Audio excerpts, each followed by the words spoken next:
Overseas tonight, and the battle for Mosul. Intense fighting underway.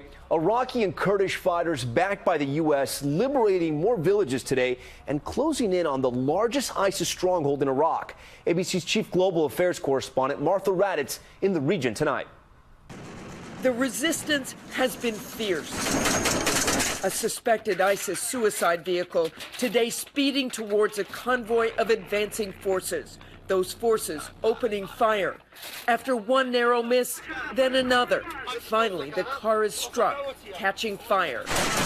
The gunfire also intense Saturday on the outskirts of Kirkuk. Some of the many perils as 30,000 Iraqi and Kurdish troops push towards Mosul, aided by American air power, artillery, and ground troops. There are about 5,000 Americans here on the ground in Iraq, like those soldiers behind me.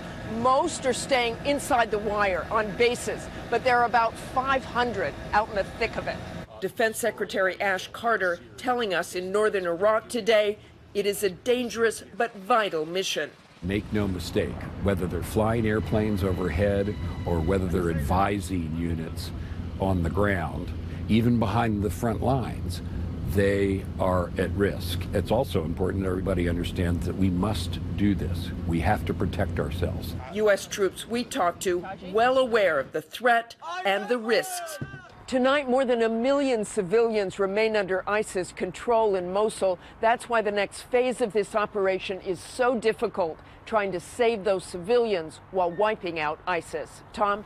Martha Raddatz. But first, breaking tonight, 4 shootings in the metro area within 12 hours. And we've just learned 2 of them have turned deadly. One of those, a burglary gone wrong. Police on scene say the suspected burglar was shot and killed. They haven't said who shot him.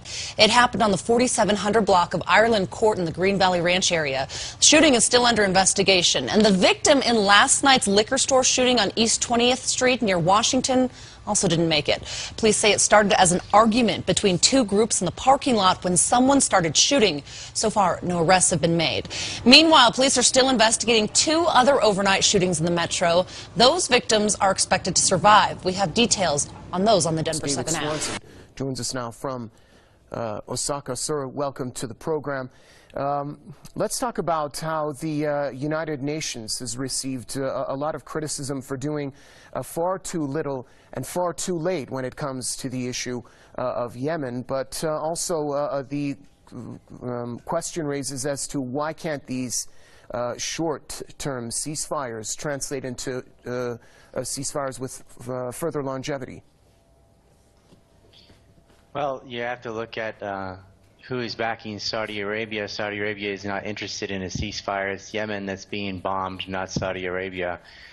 They're roping up $1.5 billion worth of arms contracts from the United States, billions more from the United Kingdom. And these outside superpowers, these giant forces, are pushing Saudi Arabia to engage in another theater of war, because it's personal profits for companies like Lockheed Martin. And Yemen is the victim in this. People are starving to death. The ceasefire was supposed to allow humanitarian aid to get in to help civilians, but Saudi Arabia isn't concerned with helping civilians. This is not in the UK or the US's national interest to be supporting this war, but it's in business interests, and that's often what war is usually about. Well, 10,100 Yemenis have been killed. Millions have been displaced as a result of the Saudi aggression there. Has the international community so far failed the people of Yemen? They've failed completely. They've failed the Middle East completely. You know, Saudi Arabia, in Hillary Clinton's internal emails, she admitted that Saudi Arabia, as well as Qatar, was covertly financing ISIS groups and other terrorist groups in Syria. Now, the United States was aware that this was going on and still gave billions of dollars in arms contracts to Saudi Arabia, sold them weapons and assisted their aid, knowing that they were aiding terrorists, which the U.S. is supposed to be fighting in Syria. So you really have to look at the business interest, as Hillary is famous for. She's got private she pontificates private things and public things. She's got two faces. She's a very two-faced Secretary of State and possibly could become president. They want to be fighting ISIS. They say that they want humanitarian aid. They say they want to protect civilians, but they do all the opposite things. They're aiding terrorists, and they're aiding the Saudi Arabians who act as a conduit to give money to Wahhabi groups all over the world, not just the ones attacking Yemen, but in northern Africa and in Syria and in Iraq. Well, looking at the bigger picture, many believe that the Saudis are not only endangering their own security, but endangering the security of the entire Middle East with this offensive and war that it's been carrying out against Yemen. Do you see it in that light as well? I agree with that. There's going to be a greater blowback as well. I mean, you can't just abuse and bomb people indefinitely. It can only end one way. And if you're going to target people and have this ethnic nepotism, you can't stay on top forever, and there will be a price to pay down the road. They have to stop these cycles of violence, but in order to do that, we're going to have to get foreign powers and their business interests out, because that is what is at play here. It's Lockheed Martin and companies from the UK and the United States that are pushing for theaters of war so they can play with their F-35s and F-22s, which cost $500 million per unit. And Yemen doesn't have the anti-aircraft or air defense to deal with these.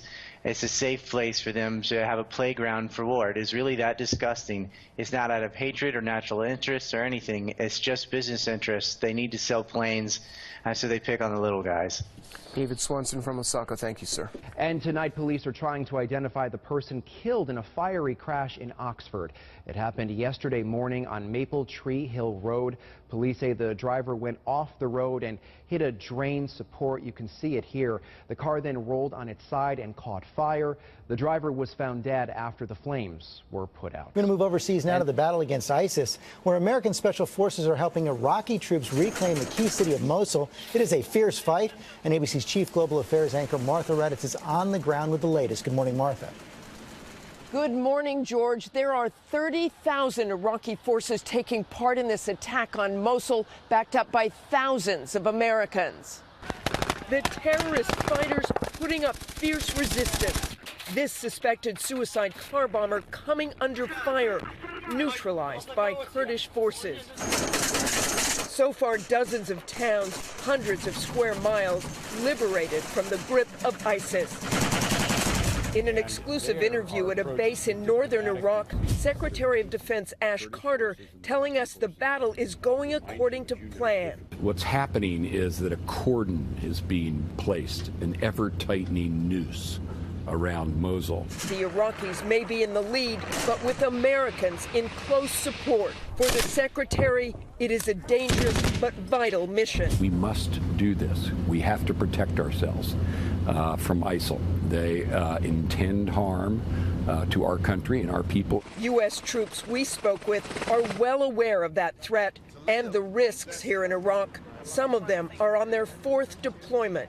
For all in Iraq. This is the fourth? The fighting is expected to get fiercer as Iraqi troops close in and enter the city. We're ready for anything, and so we're prepared for all contingencies, which for sure is it's going to be a tough fight, because for ISIL, this is a very important location, which is exactly why we need to destroy them here. To fully reclaim Mosul from ISIS will probably take months, but to fully stabilize the area, it will take years. Robin? All right, Martha, thank you very much.